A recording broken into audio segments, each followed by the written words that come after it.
What can't you do? What won't you do? Nothing impossible. Nothing impossible. Bonjour, bienvenue encore sur mon chaîne YouTube. Je m'appelle Isabelle Nimi. Aujourd'hui, je vais partager avec vous la parole de Dieu et mon sujet d'aujourd'hui c'est: quelle est votre vision du monde?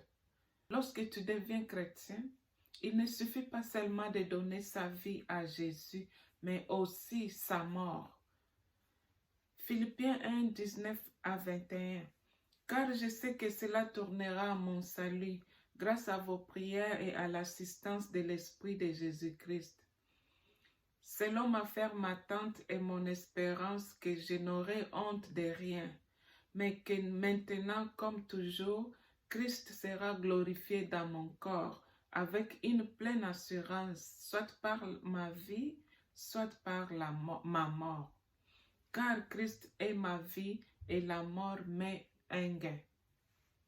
Lorsque Abraham avait accepté à la voix de l'Éternel qui lui avait dit: quittez le pays où tu habites, va dans le pays où je te donne. Et s'il avait résisté, on ne pouvait pas parler d'Abraham. C'est un homme de la foi qui avait une ferme assurance à son Dieu. Et aussi lorsque Dieu lui avait donné un fils, et lui-même Dieu lui réclame le fils, en lui disant: je te dirai la place où tu dois sacrifier ton fils pour ma gloire. Et il n'avait pas refusé, mais il a obéi à la voix de Dieu. C'est aujourd'hui que nous parlons aussi d'Isaac. Aujourd'hui, nous parlons de Samuel. C'est grâce à Anna qui avait une ferme assurance. Malgré les moqueries, malgré les intimidations, malgré tout ce que son rival et ses enfants pouvaient faire contre elle, elle avait une ferme assurance. C'est grâce à la prière de Anna qui avait accepté tout pour que Dieu puisse régner dans sa vie. Comment on saura qu'on gagne? Si tu es en train de gagner selon les règles des hommes, tu es en train de perdre selon les règles de Dieu. Nous pouvons marquer les points seulement lorsque le juge qui est l'Éternel décide. Tant qu'il n'a pas encore sifflé, personne ne peut décider, personne ne peut arrêter la match qui est en train de se jouer sur le terrain. Il n'y a que Dieu qui peut arrêter tous les théâtres, tous les films et tout, qui peut arrêter tous les bruits des hommes, parce qu'il est Dieu. Je vais regarder ce monde selon la vision de Dieu et non selon la vision du monde. Parce que selon la vision du monde, nous allons tomber toujours. Mais avec Dieu, nous devons garder notre ferme assurance parce qu'il est là pour nous secourir. Quelles sont tes valeurs? Quelle partie de ta vie que Dieu est en train de diriger devant les problèmes? Quelles sont tes valeurs? Que Jésus soit ta vie à 100%. Tant que ce monde n'est pas encore une boue, une poubelle et tout ce qui s'y trouve, il sera alors difficile pour Dieu de marquer les buts dans ta vie. Et tu ne peux pas courir pour Jésus tant que tu n'as pas encore détesté le monde. Il est difficile pour toi de changer tant que le monde n'est pas encore la boue pour toi. Tant que tu es en train d'animer, tu veux la gloire, tu fais rire aux gens. Il est difficile pour toi de changer ta vie, de quitter le monde pour courir vers Jésus. Philippiens 3, 4 à 11. Moi aussi, cependant j'aurai sujet de mettre ma confiance en la chair. Si quelque autre croit pouvoir se confier en la chair, je le puis bien davantage. Moi circoncise le 8e jour de la race d'Israël, de la tribu de Benjamin, hébreu, né d'hébreu, quant à la loi pharisienne, quant aux zèles persécuteurs de l'Église irréprochable à l'égard de la justice de la loi. Moi, ces choses qui étaient pour moi des gains, je les ai regardées comme une perte à cause de Jésus-Christ. Et même je regarde toutes choses comme une perte à cause de l'excellence de la connaissance de Jésus-Christ, mon Seigneur, pour lequel j'ai renoncé à tout et je les regarde comme de la boue, afin de gagner Christ et d'être trouvé en lui, non avec ma justice, celle qui vient de la loi, mais avec celle qui s'obtient par la foi en Christ, la justice qui vient de Dieu par la foi, afin de connaître Christ et la puissance de sa résurrection et la communion de ses souffrances, en devenant conforme à lui dans sa mort, pour parvenir, si je puis, à la résurrection d'entre les morts. Recherchons la justice de Dieu plutôt que la gloire de ce monde, car ça n'aboutit à rien. Combien de trophées tu peux gagner pour chercher la gloire de ce monde? Pour moi, il faut que Jésus soit glorifié en moi pour que je vive. Depuis que j'ai compris la connaissance de la sagesse de Dieu, tout devient inutile. Le roi Salomon était riche, mais en toutes choses, il a trouvé que vanité et vanité. Avoir tout, ça ne sert à rien. Mais gagner Christ dans sa vie, c'est un gain. Avoir Christ, c'est une richesse qu'on n'achète jamais. Jusqu'à nos jours, personne n'a été riche comme Salomon l'a été. La valeur du gain doit être de loin meilleure que celle de la perte. Est-ce que tu as accepté de mourir pour Jésus? Mourir, ce n'est pas seulement qu'on te met dans le cercueil. Mourir comme Jésus avait supporté. Est-ce qu'il y a quelqu'un qui a le cœur de Jésus? Est-ce qu'il y a les gens qui comprennent la valeur de Jésus sur cette terre? Pierre avait renié Jésus, tant comme il avait vu des souffrances que Jésus avait vécues. Les salives qu'on a jetées sur lui, tout ce qu'on a fait sur lui. Pierre a eu peur, il a dit non, je ne le connais pas. Je ne connais pas ces messieurs. Je ne les connais pas. Parce qu'il avait peur de mourir. Il avait peur de souffrir comme Jésus. Et toi, aujourd'hui, comment tu passes ta vie? As-tu donné ta vie à Jésus? Es-tu prêt? Comme pasteur Atom ça toujours dit, es-tu prêt pour Jésus? Ce n'est pas quelque chose de blague. Pour servir Jésus, il faut la maturité. Il faut que tu deviennes d'abord mature. Et comment tu vas devenir mature? C'est en écoutant la parole de Dieu et en le mettant en pratique. Mais toi, tu ne mets pas la parole de Dieu en pratique. Et tu appelles ceux qui marchent dans la crainte de Dieu, que tu leur donnes des noms. Que Dieu pardonne son peuple. Ne rate pas ce qui n'a pas de la rediffusion. Ce n'est pas l'homme qui donne les standards de la vie, mais c'est Dieu. Pour devenir chrétien, tu as besoin de te divorcer de l'ancien homme qui est le péché. Tu as besoin d'être né de nouveau. Et la parole de Dieu qui doit être pour toi, dis-le qui va te donner une nouvelle croissance. La parole de Dieu qui va te changer, qui va te transformer, qui va te donner une nouvelle vie. Qui est l'homme ancien? Je vais lire dans Galates 5, 19 à 21. Or, les œuvres de la chair sont manifestées.